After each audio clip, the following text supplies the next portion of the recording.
प्रिय विद्यार्थियों, आज जो हम ये वीडियो निर्मित कर रहे हैं, इस वीडियो का जो मुख्य विषय है भारतीय न्यायपालिका में जो न्यायिक पुनरावलोकन है,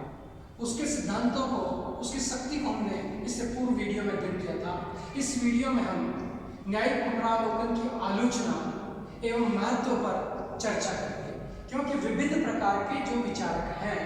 वे विचारक, इसके साथ प्रजातांत्रिक विचारक, अन्य लोग ये मानते हैं कि ये न्यायिक पुनरावलोकन की शक्ति भारतीय न्यायपालिका के पास न तो थी और न्यायपालिका ने इसे छीन कर ले लिया और ये एक प्रकार से न्यायपालिका अपनी शक्ति का दुरुपयोग करता है या अपनी सीमाओं का अतिक्रमण करता है। इन विभिन्न आधारों पर वो इसकी आलोचना करते हैं, तो हम इसकी आलोचनाओं के पॉइंट्स पर चर्चा करेंगे और फिर न्यायिक पुनरावलोकन के महत्व को इंगित करेंगे इस वीडियो के माध्यम से। आलोचनाओं की अगर हम बात करें तो आलोचकों के कहने का पहला जो पॉइंट है वो ये है कि लोकतंत्र में जो विधानमंडल है उसकी शक्तियों पर अंकुश उचित नहीं है, अर्थात ये प्रजातांत्रिक भावनाओं के प्रतिकूल है, क्योंकि लोकतंत्र में जो विधानमंडल है, चाहे वो केंद्रीय विधानमंडल हो चाहे वो सामान्य राज्य का विधानमंडल हो, दोनों विधानमंडल के जो विधायक हैं, जो सांसद हैं, वो जनता द्वारा सीधे निर्वाचित होकर के आते हैं, इसलिए वो जनप्रतिनिधि हैं और जनप्रतिनिधियों का कार्य जनता के हितों की रक्षा करना है। उसी के साथ संविधान को संशोधन आवश्यकता होने पर या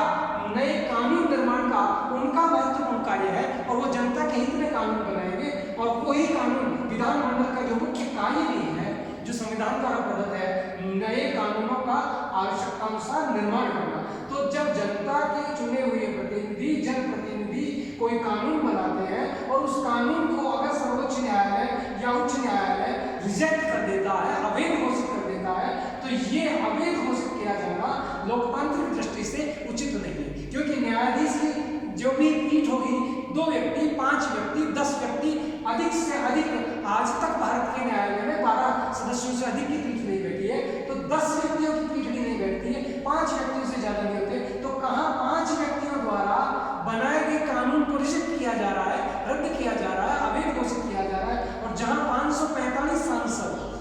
250 राज्यसभा के सदस्य और इसी के साथ राष्ट्रपति और राज्यों की विधान परिषद इस प्रकार का बनाया हुआ कानून जिसे न्यायपालिका रद्द करता है, तो ये प्रजातंत्र के हित में नहीं है। ये प्रजातांत्रिक जो दृष्टिकोण है, जो जनभावनाएं हैं, उनके प्रतिकूल दिखाई देता है न्यायिक पुनरावलोकन की शक्ति का प्रयोग। दूसरा वो आलोचना ये कहते हैं कि जो न्यायाधीश हैं, वे न्यायाधीश भी विविध राजनीतिक दलों की राजनीतिक विचारधारा से प्रभावित होते हैं। जैसे कुछ न्यायाधीश बीजेपी की विचारधारा से प्रभावित होंगे, तो कुछ न्यायाधीश कांग्रेस की विचारधारा से प्रभावित है, तो कुछ न्यायाधीश मार्क्सवादी पृष्ठभूमि से प्रभावित है, तो कुछ न्यायाधीश दक्षिण जो वादी है उस दृष्टि से प्रभावित। तो व्यक्ति जीवन भर जिस परिवेश में रहता है, जिस परिवार में रहता है, उसकी पृष्ठभूमि का, उसके पालन पोषण का, उस समाज के कार्यों का, उसकी विचारधारा पर प्रभाव होता है और वो विचारधारा का जो प्रभाव है वो उसके न्यायिक निर्णयों पर भी दिखाई देता है। इसलिए एक पार्टी विशेष के द्वारा न्यायिक निर्णय होते समय अगर उसके पक्ष में कहीं कोई झुकाव रह जाता है तो ये उचित नहीं है, क्योंकि न्यायपालिका का कार्य न्याय करना है, जबकि न्यायाधीश न्याय ही करते हैं, फिर भी व्यक्ति के व्यक्तित्व पर तत्कालीन समय और विचारधाराओं का प्रभाव स्पष्ट रूप से देखा गया है। ऐसा कई न्यायिक निर्णयों में भी परिलक्षित होता है। तीसरा आलोचना का जो आधार है न्यायाधीशों का रूढ़िवादी दृष्टिकोण। ये कहना ये चाहते हैं कि जो न्यायिक निर्णय हुए भारतीय न्यायपालिका के प्रथम कालखंड में 1950 से लेकर के 1980 से पहले, उन निर्णयों के द्वारा ये प्रतिबिंबित हुआ कि जैसे न्यायपालिका कहती है कि नागरिकों के मौलिक अधिकारों में किसी भी प्रकार का संविधान संशोधन के माध्यम से भी परिवर्तन नहीं किया जा सकता। गोलकनाथ मुकदमे में उन्होंने ये कहा। दूसरी ओर वो कहते हैं कि राजाओं का पेरिपर्स, बैंकों का राष्ट्रीयकरण, इस प्रकार के जो कार्य है ये अवैध है, उचित नहीं है। तो ये जो है एक प्रकार से जो भूमि है, जनता जिसे जोतती है, जिसपे अपना कार्य करती है, भूमि सुधार अधिनियम, इस प्रकार के अधिनियमों के विरुद्ध न्यायपालिका जो निर्णय देता है तो वे निर्णय रूढ़िवादी दिखाई देते हैं। वे निर्णय जो है वो एक प्रगतिशील दिखाई दिखाई नहीं देते, परंपरागत और रूढ़िवादिता के दृष्टिकोण को प्रतिबिंबित करते हैं। इसलिए ऐसे निर्णय जब रहे तो ये कहा गया कि न्यायपालिका का जो दृष्टिकोण है वो रूढ़िवादी है, जबकि प्रजातंत्र का दृष्टिकोण, संवैधानिक दृष्टिकोण गत्यात्मक और प्रजातांत्रिक दृष्टि से विकसित होता है। इसीलिए संविधान निर्माताओं ने प्रजातंत्र में कार्यपालिका और व्यवस्थापिका को अर्थात विधायिका को संविधान संशोधन का अधिकार दिया है कि जिसके माध्यम से समय काल परिस्थिति की आवश्यकता अनुसार संविधान का संशोधन किया जा सके। और न्यायपालिका इस प्रकार का कार्य नहीं करती है, उसके निर्णयों से ऐसा परिलक्षित होता है। इसलिए वो कहते हैं कि भारतीय न्यायपालिका का जो दृष्टिकोण है वो रूढ़िवादी दृष्टिकोण दिखाई दिया या बद्ध लोगों का दृष्टिकोण दिखाई देता है। इस आधार पर भी आलोचना करते हैं। नेक्स्ट भी आलोचना का आधार ये कहते हैं कि जो भारतीय संविधान का जो निर्माण हुआ उस संविधान के निर्माण में दो तत्व महत्वपूर्ण है। एक और शक्ति संतुलन, शक्तियों का संतुलन, और संतुलन के साथ सीमाएं, अर्थात कार्यपालिका की शक्ति, कार्यपालिका क्या करेगी, व्यवस्थापिका कानून बनाएगी, कार्यपालिका उन्हें लागू करेगी, न्यायपालिका उन पर निर्णय लेगी। इसका मतलब क्या हुआ, तीनों जो अंग हैं तीनों के कार्य पृथक पृथक हैं और तीनों के कार्य में एक दूसरे का हस्तक्षेप नहीं है। तीनों अपने अपने कार्य क्षेत्र में स्वतंत्र हैं और स्वतंत्र होते हुए एक दूसरे के कार्य क्षेत्र में हस्तक्षेप किया जाना उचित नहीं है। और जब भी हस्तक्षेप किया जाएगा तभी दोनों अंगों में टकराव होगा। जैसे न्यायपालिका द्वारा विभिन्न प्रकार के निर्णय दिए जाते हैं, जैसे भू सुधार आंदोलन की बात करें अपन, या हम बैंकों के राष्ट्रीयकरण की बात करें, न्यायपालिका उसे रिजेक्ट करता है तो संसद और न्यायपालिका के मध्य टकराव की स्थिति उत्पन्न होती है। संसद बड़ी या न्यायपालिका बड़ी, कौन उसमें बड़ा है, कौन ज्यादा शक्तिशाली है, कौन इसमें प्रथम है, इस प्रकार के प्रश्न उपस्थित होते हैं। और वो यहाँ तक मजाक में कहा जाता है कि न्यायपालिका जिस दिन चाहेगी राजाओं को अपना राज्य भी वापस कर सकती है। इस प्रकार के व्यंग्यात्मक कार्टून उसमें छपते हैं। इससे ये प्रमाणित होता है कि दोनों अंगों में शक्ति संतुलन रहना चाहिए, क्योंकि भारतीय संविधान निर्माताओं ने भी यही बनाया था कि एक और ब्रिटेन की संसदीय सर्वोच्चता और अमेरिका की न्यायिक निरंकुशता के मध्य का जो क्षेत्र है वो भारतीय न्यायपालिका को दिया गया था और बनाते समय ये भावना ध्यान रखी गई थी। तो ऐसी स्थिति में समय समय पर हुए निर्णयों के बाद आधार पर ये विदित होता है कि न्यायपालिका में और विधायिका अर्थात संसद के मध्य टकराव हुआ और न्यायपालिका ने जो निर्णय दिया उस निर्णय के विरुद्ध संसद ने नए कानून बनाए, चाहे वो सामान्य केस का हो चाहे वो अन्य केसेस के रूप में परिलक्षित होता हुआ दिखाई देता है।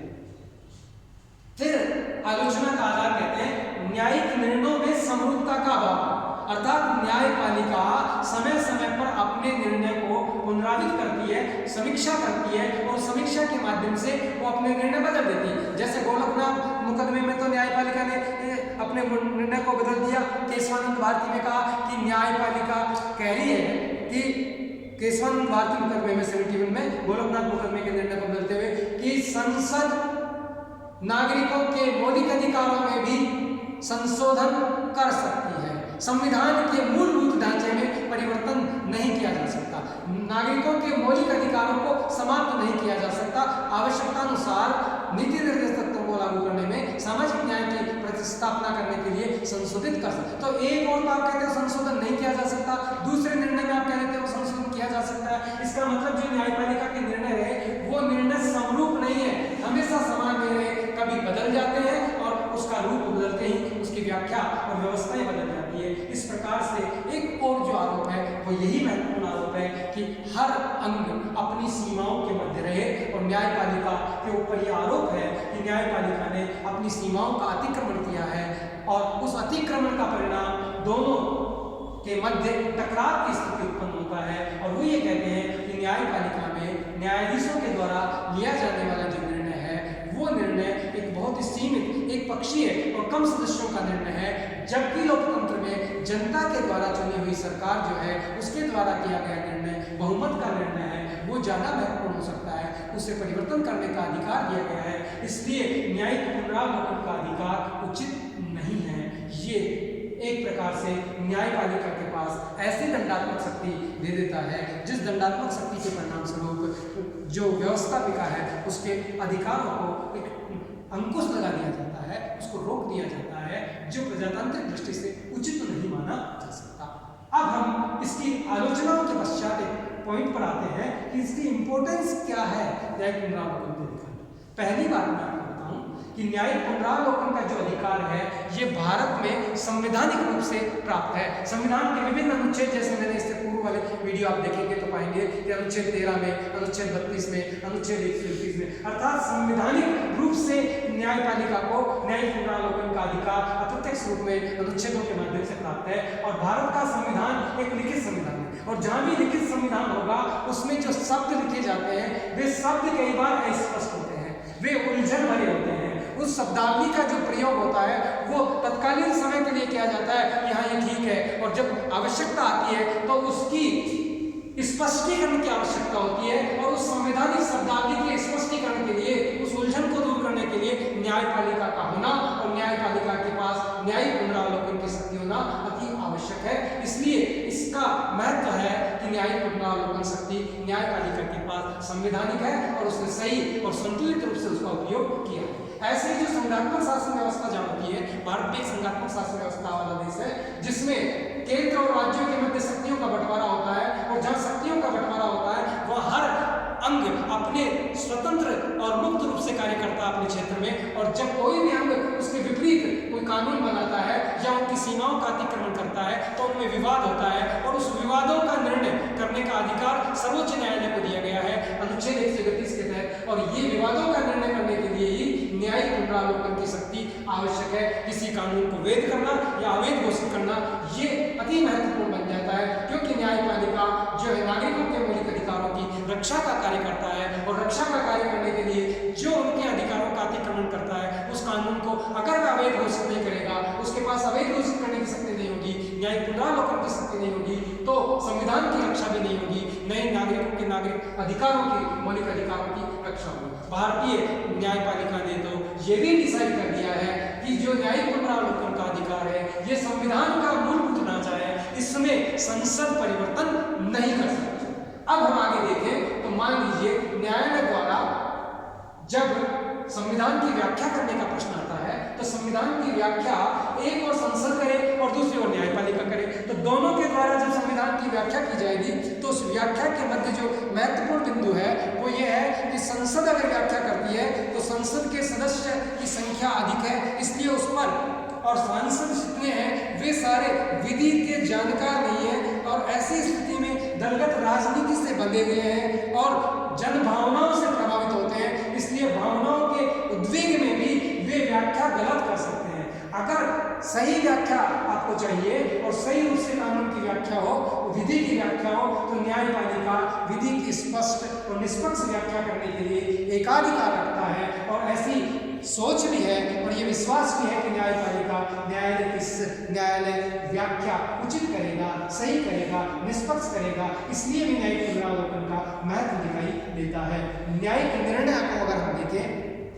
अब तक के भारतीय इतिहास में 1950 से लेकर के अभी 2020 तक के न्यायपालिका के निर्णयों का अगर गोथ्रू किया जाए, समीक्षा की जाए, तो हम ये पाएंगे कि न्यायपालिका ने समय समय पर ऐसे निर्णय दिए हैं जो न्यायिक निर्णय जो है वो जनहित में रहे हैं, जो लोकहित में रहे हैं, लोक कल्याणकारी राज्य के लिए है। जैसे महिला और बालकों के अधिकारों की रक्षा का कार्य उसने किया है,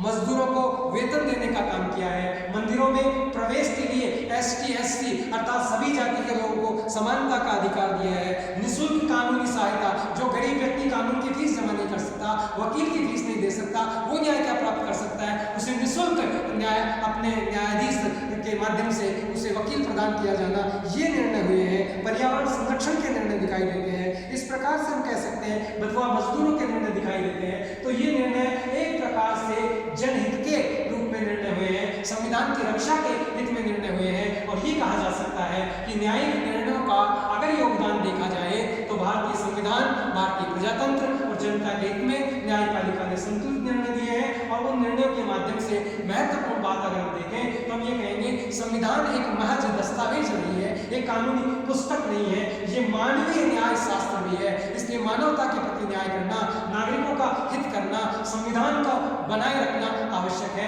इस दृष्टि से न्यायिक पुनरावलोकन का जो महत्व है वो स्वयं प्रमाणित हो जाता है। पुनः मैं आपसे कहूँगा इससे पूर्व के सारे वीडियोज आप देखें और उनको लाइक करें, और पसंद नहीं आते हैं तो अपने कमेंट्स करें। Thank you.